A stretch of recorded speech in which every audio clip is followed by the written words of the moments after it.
guitar like I'm on my tiptoes, baby. You think a little too small. I got big goals, baby. Hey, where the money at? Look, I just need the info. Pronto, I go and get it. What's going on, everybody? Welcome into the Blazers Edge podcast. I am your host, Danny Marang, and well, it's a playoff preview edition facing the hated Nuggets. I don't know. It's kind of hard. 2 years ago, man, I was on the timeline. I saw all you guys. You definitely hated Denver. Jokic is the dirtiest player on earth, and oh my God, did you see what he did to Cantor's shoulder? So dirty, so disappointed in Jokic and his dirty antics. That, ladies and gentlemen, is the lovely dulcet tones of Adam Mares, one of the founders at DNVR. Go ahead and head over to them to check out their content. I mean, everything that they're doing over there is absolutely awesome. Well, as awesome as it can be as it relates to Denver Nuggets. Adam, thanks for hopping on, man. For those that don't know, Adam and I go back a ways. First met up when really both our teams in Portland and Denver were kind of at a weird place in 2015, 2016 at Summer League. And I think those are kind of like the building blocks from where these franchises have gone.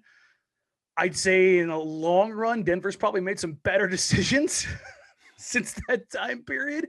But unfortunately for you guys, it hasn't been able to come to fruition. And you guys have, for the most part, been healthy through that run. But now we head into this matchup. I think this is kind of like at least my early takeaway is, can Denver or should Denver be favored in this series without Jamal Murray? Yeah, man, it's a tough one. The Nuggets are weird. I mean, they're really weird. They've been winning all these games since losing everybody. And I know Portland has kind of seen similar things. And you always wonder, like, when a player goes down, a team adjusts, the other teams coming in, they don't know how to game plan. Like, oh, well, now Murray's not there. He was such a big part of what they do. What do we do? And new guys emerged. Michael Porter obviously emerged. But I think that as time goes on, and especially as you get into a playoff series and teams start to say, okay, this is who the new version of this team is. Here are their weaknesses. And the playoffs are so much about, they're less about your peaks and more about what can't you do and can a team force you to do that. And Denver, there's like a lot of things they can't do. And in the regular season, nobody's really forced them to do those things. But that's why with Denver, predicting them is kind of silly to me because they are capable of beating. They still have some really good players, but they're just, I mean, they have their top three guards out. So point guard, shooting guard, backup shooting guard, and even their backup point guard's only played about 40 minutes since he came back from injury. So there's just so many question marks around Denver that to say you feel confident in them or to say that you're skeptical of them, either one requires like a sort of leap of faith. So I think when we're getting into this matchup, and we're probably going to look at this a lot of the same ways, it's going to be the backcourt of the Trailblazers matching up against a very short-handed Nuggets backcourt, where in 2019, Denver didn't have a shortage of dudes to throw at Damian Lillard. Yeah. Even if they did try to hide Jamal, they still had other guys that could throw at him. This matchup, who did they have? Do you remember? I know Gary Harris was one. Like Gary Harris has always guarded Damian Lillard very well, and even in that series, Lillard, I think he didn't struggle, but he wasn't his best. They made CJ be the guy in that series, which I think is the right way if you're an opponent, is to make the other guys beat you. They threw a mix of guys at him in that series, and there were long stretches where Torrey Craig was picking him up. Torrey Craig, so they did, I think, what a lot of teams have tried to do over the years, which is try to put size, length, and mobility on him. You know, try bring Millsap over. Obviously 2 years ago he was moving a little bit better then, but load up to him and put size and length on him. Now, who's going to pick up that primary duty of trying to put ball pressure on Damian Lillard? Well, that's what's funny is Denver has, you just talked about size and length. Denver has a pretty elite on-ball defender who is great at picking up 90 feet, almost Fred VanVleet-esque in Facundo Campazzo. The problem is he has neither size nor length. I mean, he is a mini lad, 5'10". I'm really impressed with him. He leads or he's among the leaders in the NBA in deflections and steals per 36 minutes. Like he really, and he's a 29-year-old rookie. He had an incredible career, over in Europe. He's been on some really surprising Argentinian national teams. So he's like an accomplished player for being 29. He plays really hard, and I think his defense is legit. The question is, in a series, how much does that 5'10-ness really play a factor, especially when you have two guys in CJ and Dame who are not necessarily explosive. I mean, Dame obviously has some explosion, but they're just good at getting to their spots and elevating. And, like Campazzo can stick to them and then they just get to their spot anyway and elevate. And it's like, well, it doesn't matter that you crowded their space and took this away. So I think Campazzo will get that assignment. Austin Rivers, it's funny. These are all guys that Portland fans are like, who? Like, what? Those are Nuggets? Because they just became Nuggets. Yeah.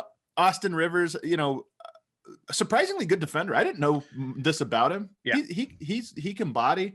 And then they have Shaq Harrison, again, another guy that play. This is where Denver's at. This is their backcourt all of a sudden. But Shaq Harrison, who's really long, really elite defender. The problem with him is he's like the Andre Roberson of guards. He's honestly a really elite defender, but man, is he an anchor out to you on offense. So I think those are the bodies they'll throw at him. And I honestly have no idea if it'll be effective. So that changes the one dynamic. The other dynamic, I think that there's two more big dynamics that I think that we need to address, at least from the Portland side of things. There's two massive players for Portland that are going to be a part of the series that weren't in 2019. The first one is Norman Powell.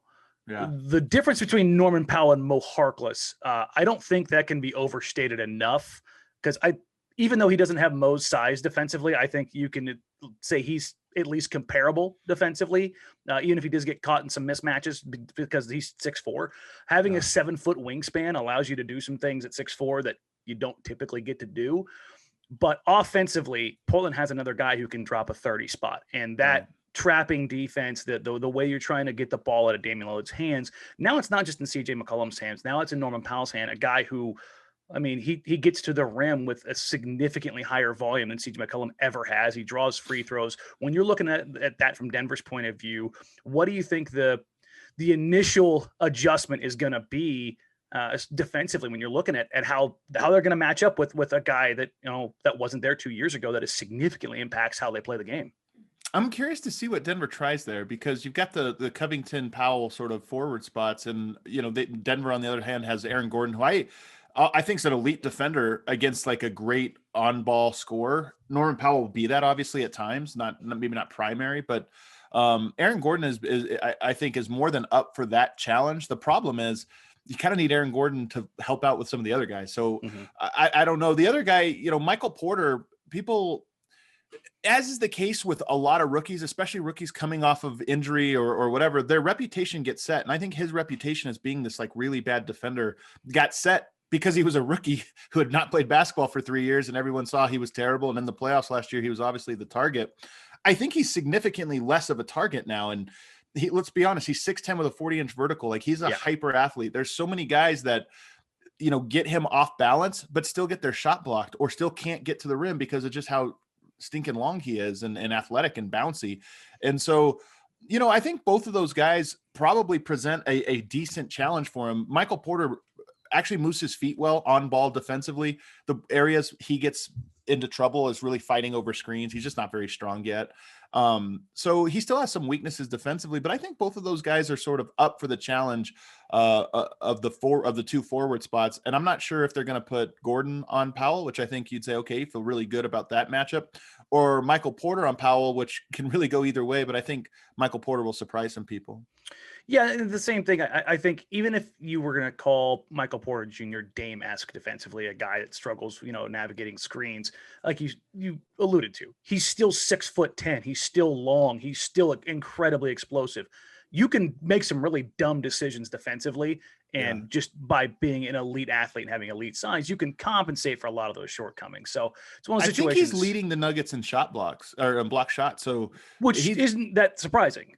Yeah. And he's just he's a great athlete. It's funny because I think that's one of the pieces that gets overlooked with him is he is, I would say this is going to sound crazy.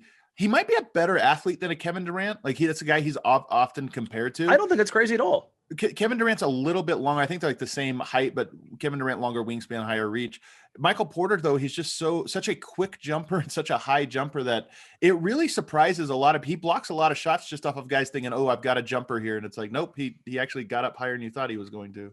Yeah, no, I think that's a fair assessment. I don't think anybody's ever looked at Kevin Durant and been like, that's the most explosive guy on the floor. When Michael Porter Jr. is on the floor, I think you can make that argument Really? more often than not. Yeah. I mean, I got a chance to see him at Hoop Summit a couple years ago, and it was one of those things where it looked like he was going 3/4 speed. He was more explosive and more athletic and just more graceful. It's Scottie Pippen-esque, where he just kind of floats through guys. He's so smooth. Yeah. Yeah. And that's the thing is I think some people take it for granted is because he is so smooth. They're like, oh, that's Nick Batum was kind of the same way where you're like, oh, that's not a big deal. And then all next thing you know, he's jumping over a 7-footer and packing it down. Yeah. You're like, well, where did that come from? But obviously, Some- Porter's got a bit more in that regard. Like, I know, we're a little bit older, but like, Michael Jordan, I think one of the most underrated aspects of what makes him, in my opinion, the GOAT, or, at least if you don't think the number 2 or whatever, was he had some of the best body control of anyone. Like the NBA is full of guys with great body control, but Michael was a different level, just the way he was able to like really just go, his body went where he wanted it to go, like with no hesitation or anything. It was never else. off balance or like, even if he was quote unquote off balance, it was under his control. Yeah. John Morant has a lot of this where it's like he's running 100 miles per hour and he just shifts left, right, up, down, like it just goes different directions on the fly. And I think that's kind of like Michael Porter, obviously lesser than Michael Jordan or John Morant, but like he just has this ability to sort of like, just his body just moves really smoothly, like changes direction, jumps, floats, hangs in the air or doesn't, whatever it is he needs his body to do, he kind of has that. So it's just an underrated, I think, aspect of what makes him a special scorer, but even defensively, elevates the weak parts of his game is that just, he has such great body control. I was gonna hit on Nurk, but we'll circle back to that because I actually want to go to the flip side of this Michael Porter Jr. matchup because I think that's the way, but probably going to swing the series. Even before Probably, legitimately, but even before this, Portland was matched up with Denver 3-4 weeks ago. I was talking on TV post game. We were looking at how things were shaping up, and the thing that I kept saying is, I think Michael Porter Jr. is the player most primed to make a breakout run in the playoffs. We saw glimpses of it last year in the bubble, and it would not surprise me. I know we've had these national discussions: is he more Klay Thompson or more Kevin Durant? We're talking about which Hall of Famer he is.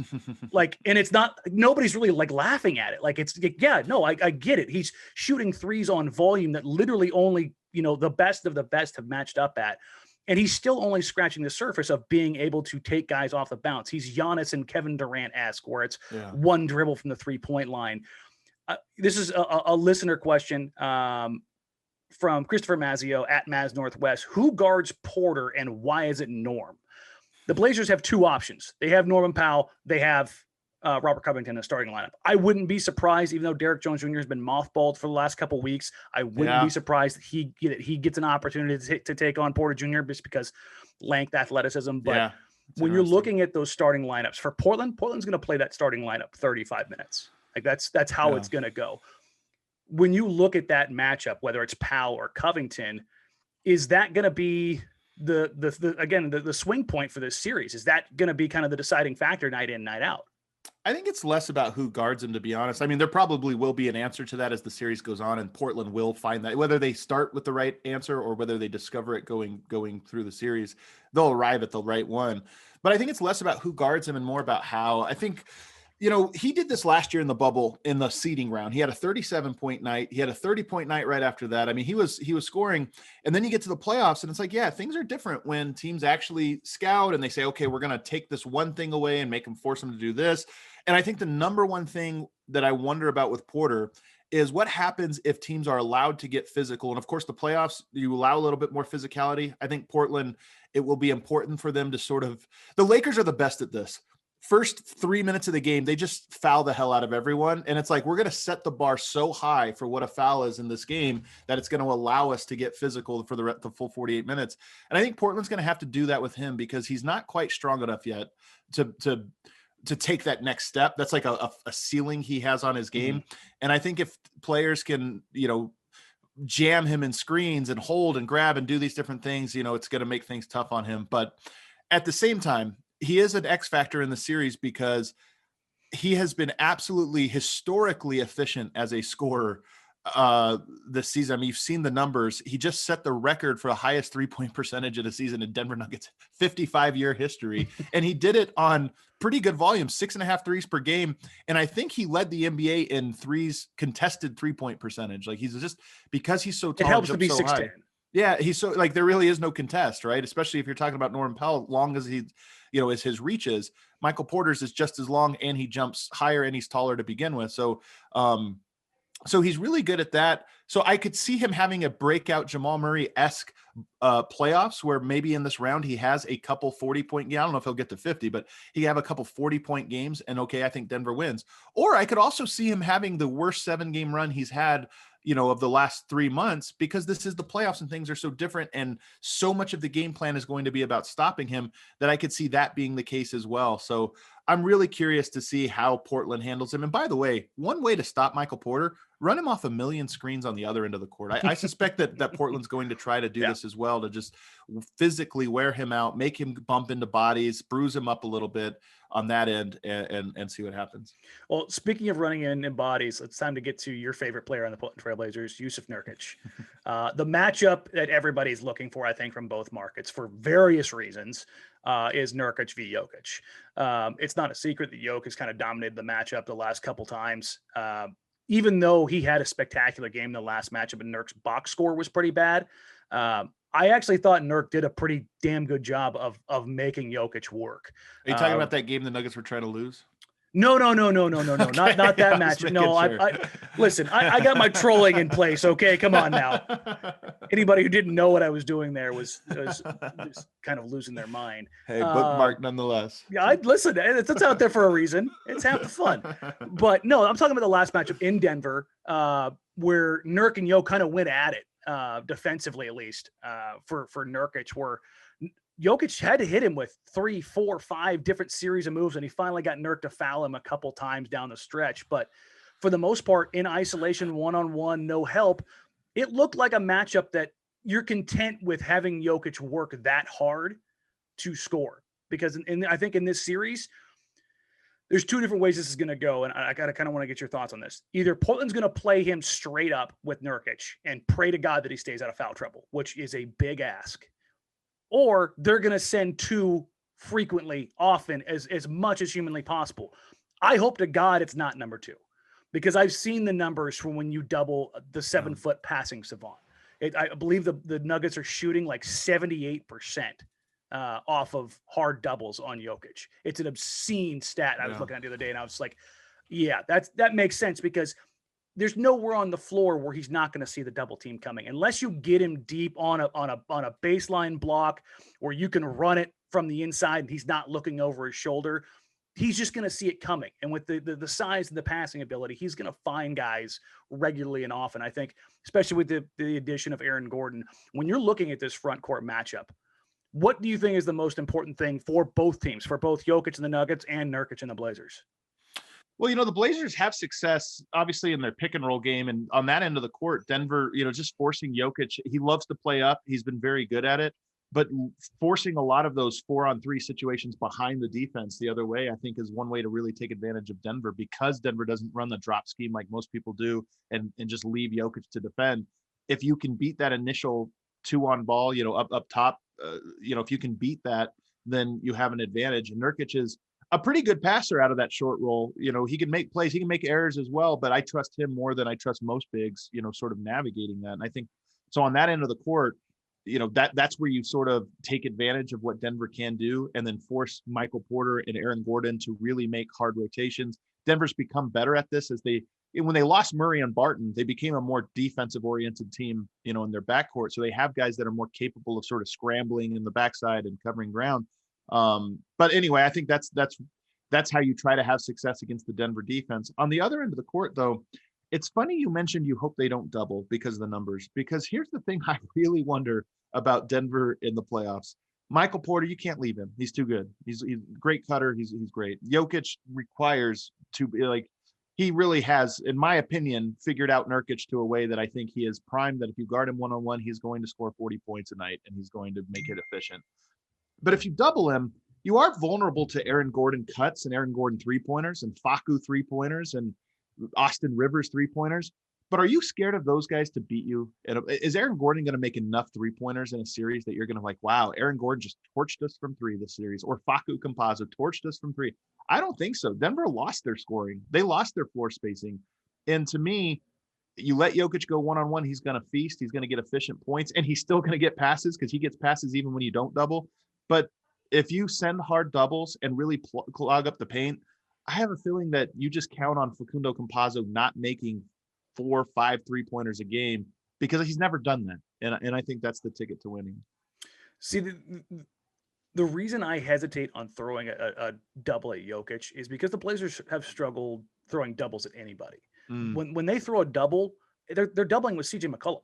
You have to have size. Yeah, that is one key to it, having size to throw at the double. Unless you're bringing Covington, which now you're leaving who?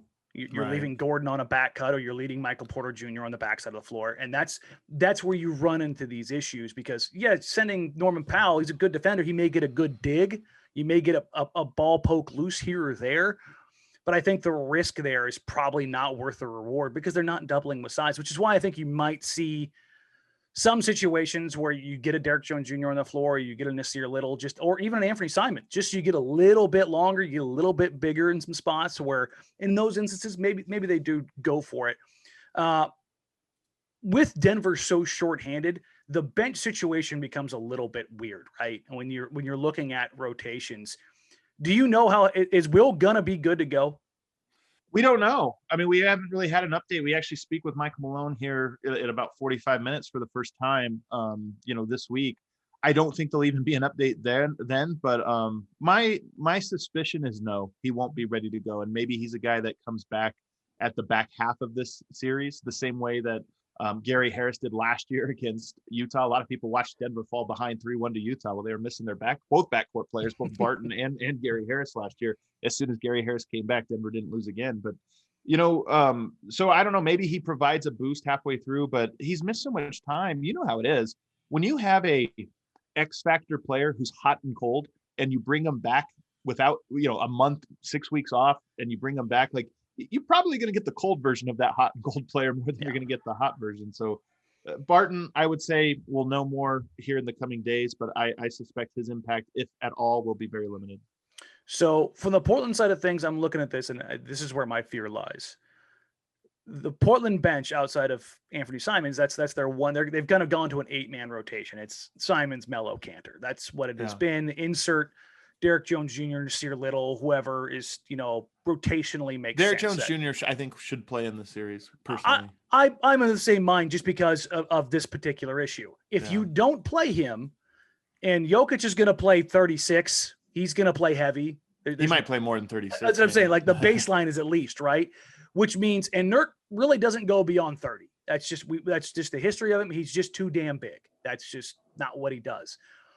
The minutes where Jokic is on the floor against Melo and Cantor, when either Porter Jr. or Gordon is probably going to be out there, I would assume that Mike Malone is looking at those rotations and going, if I can keep 2 of those 3 guys out here while those guys are on the floor, we can make hay in these situations. Yeah. That to me is outside of the starters. That's the thing that scares me the most. And that's where I look at it and go, even though Denver is wildly shorthanded, you guys still have enough of front court depth to impact that back end of the rotation for Portland. What's your take on that? I think it's funny because Portland's second unit, their 3 guys you just mentioned, are all offensive players who are not great defensively. And Denver has a second unit that is pretty good defensively, but horrible on offense. So it's kind of like a weird style fight. Now, I don't know if the pieces fit perfectly. That's part of what makes it even more interesting. As you talk about Denver's second unit, well, that's Paul Millsap, who's really – it's funny. Paul Millsap is in the Andre Iguodala era right now, where it's like he's not looked good for 3/4 of the season, but he's looked really good the last 15 games or so. It's like, okay, weird how that works out. Huh? Yeah. It took a lot of games off early, and now it's like, okay, you've clearly saved himself for the playoffs. So let's see how he looks now. You got JaMychal Green, another guy who, very good defender, can knock down a 3, but other than that, he's not creating anything on offense. Shaq Harrison, a 0 on offense. I mean, honestly, he might hit 2 3-pointers in this entire series. And if I would set the line at 1.5. And that's real. And then you got Monte Morris who can run the show, but maybe that creates something. I'm curious if JaVale McGee plays. You mentioned Cantor. Cantor beasts against power forwards who are trying to play center. So I wonder if they go to JaVale McGee there. So it's just an interesting style fight. I think both teams have a reason to feel like probably more pessimistic than optimistic about their benches, but there also is an avenue for both of them to succeed. And it's just which one is going to get, which bench is going to get succeed, or maybe neither does. I mean, it's possible. I think that's the most likely scenario, to be honest. And it just comes down to those starter minutes, and the bench units are kind of a wash. But all right, so you're looking at take a look at the first 4 games of this series. What are 3 questions you want answered early on in this series? Questions I want to answer. Oh, for Denver's side, it's just what's Will Barton's availability if he can go. And by the way, PJ Dozier as well. I think PJ Dozier less likely to come back, but PJ Dozier would be incredibly valuable in this series because he is more size and a great defender. I mean, he's more akin to a Torrey Craig type defender where he has the length on both CJ and Dame, but he's also just he's a very aware defender. So if he comes back, I don't suspect he will, but if he comes back, that would be, a huge boost. So that's number one. Can Michael Porter sort of rise to the occasion? Breakout young player, but hasn't really proven it so far. Is he a good player? Is he a bad player? Is he a great player? All of those are on the table. And I think the great version really tilts things in Denver's favor. I'm so optimistic about Jokic. I mean, to me, he's clearly the MVP. Yeah, well, I've been for a long time. But for anybody, I need to clarify this. Adam on day one was the original Jokic guy. On Summer League. Yes. No, that's what I mean. Like, and this is not a revisionist history. He was glowing about Jokic day one. He is the earliest flag planter I have ever seen on Jokic. Hell, we had Denver guys over to the house and you were talking to him about him then. So it's funny because I did a video last summer that was about Jokic's Summer League compared to now. And you can find it on YouTube. If you type Jokic Summer League, you'll see the video. But I'm telling you, if you go back and watch it, he does all the same stuff he's doing now. It's like, it blows my mind that it wasn't a big deal. I think it's because he was a no name and he was a little pudgy or whatever. But you go back, he's throwing behind the back passes and no look and running point and shooting threes. And you're like, why? And it's funny if you go back and look at those old Summer League 2015 Summer League reviews. It's like Mike Muscala, is he the steal of the draft? And it's just funny when you watch a guy that was actually running point at that point. But so Jokic, I'm just curious to see. I mean, he's had, I think, nothing but good series so far in his playoff career. But this one, I think, if it's his best playoff series he's ever had, I think Denver wins. If it's anything short of that, he could still be at 28. I think he's averaging like 27, 13, and 9 in playoffs over his career. But if he can up those scoring numbers to 30, 31, 32, then I feel better about Denver. Then I really think Denver has a great chance. If he's just merely great, then maybe not. So I'm going to get you out of here on this one. I know you don't like doing it, but what is your early prediction before watching all the tape? I know it's not great. I'm doing the same thing. So it's funny because I'm going to, I feel like it's a 50-50 series, but I also feel like there's a great chance that one team kind of runs away with this. So I wouldn't, and I'm not sure which team that is. That's what's funny is this could be a 5-game series either direction. And I'd be like, yeah, it was a 50-50 series.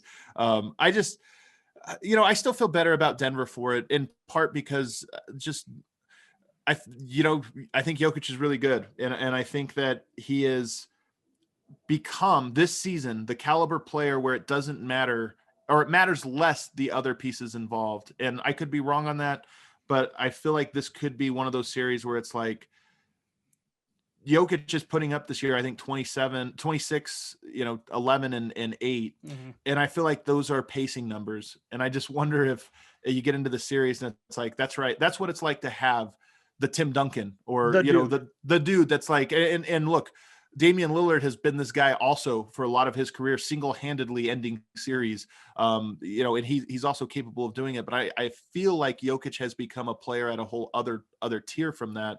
And so we'll see. Being 7 foot tall has its advantages. I would call this series 53-47 right now for Denver, but I would not at all be surprised. Denver's just so limited that if a team can exploit those limitations, then it swings the other way so hard. So from our side of things, I've looked at this and I keep looking at this one. I don't know. The one thing that you talk about Denver not being able to play so many different styles. I look at Denver and I see them being able to play still more styles than Portland. Portland plays pick and roll basketball. They play drop coverage. Their bench unit is terrible defensively, very exploitable. They don't have a lot of length. And Denver, even if they don't have as many ways that they can play as they did when they were healthy, they still have numerous amount of avenues to exploit just because of their size up and down the lineup. And that alone allows them to be incredibly creative with how they attack things on both sides of the ball. Right now I have Denver favored. I probably float somewhere between 33 and 40% that Portland has a chance. I call it. Wow. That's really low. When we do these numbers, like I always remember looking at the 538s like projections, and like the 2017 Warriors that couldn't lose were like only 70%. So like when you say 30%, I'm thinking, man, these teams are way closer than that than the Golden State Warriors were to any other team. Yeah, that's the thing is, like, for me, when I look at this Portland team, as good as they have played over the last 12 games, they still haven't beat anybody of consequence when it mattered. That was when they were trying. And that's the thing. If you want to go glass half full, they have beat the crap out of teams over the past month who were trying, but were missing dudes. Right. The only other example you can point to where they didn't was a 1-point loss to Phoenix. And Damian Lillard was superhuman in that. So I think that's a little bit of a scare, is that Dame could go 16 of 23, have 41 points, go 9 of 10 in the fourth quarter, and you still lose by 1 to a team that's shorthanded their rim protector. What's interesting about what you're saying, I think coaching is generally a bit overrated in the way people talk about it.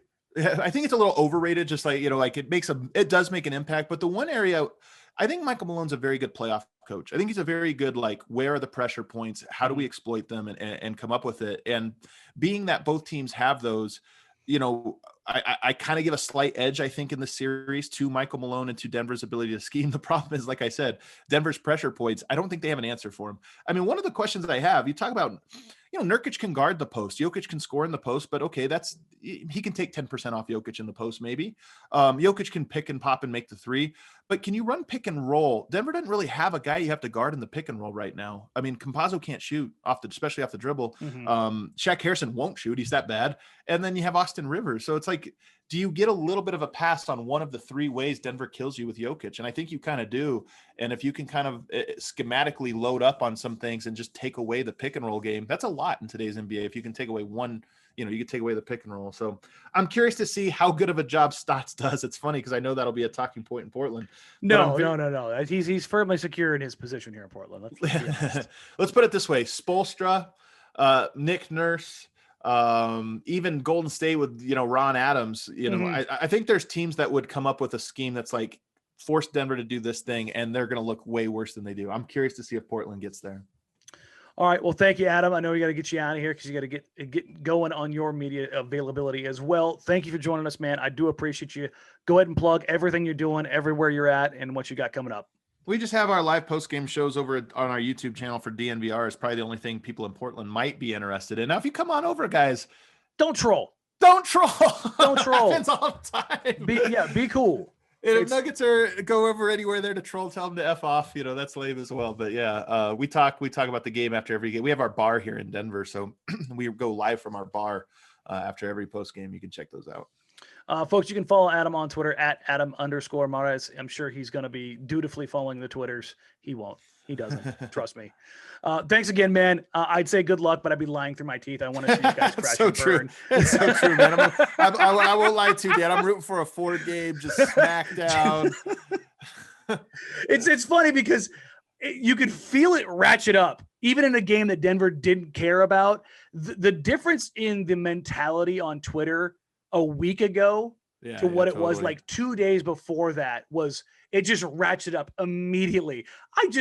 I just casted out just a little bit of chum in the water, and of course, hit. people feasting. I'm curious to see who the guy is this, because 2 years ago it was Jokic, and I saw even writers were like, I thought Jokic was a good guy. I can't believe he would do that. And I was just like, you guys are gotta get out of here.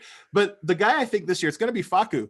I'm telling you, it's going to be halftime. I can tell you right now it is, because he's handsy as hell. He's physical. He's the top. I mean, you can't be in the NBA at 5'10" unless you eat glass for breakfast. Like you have to be the toughest, meanest dude in the world. And he's, I think, a nice guy, but he plays basketball like a maniac. And it's going to be about midway through the second quarter, game one, Portland's going to like, dive that's our guy. Dame's That's knees. That's what's going to happen. It'll be a loose ball, and he'll like clip Dame's knee from behind or something like that. And there will be a hit out on him. By the time he plays Rodman-esque, like he'll dive after balls out of bounds. He has no chance at. Like he doesn't turn off. So Portland, I'm telling you right now, Campazzo, that's your guy.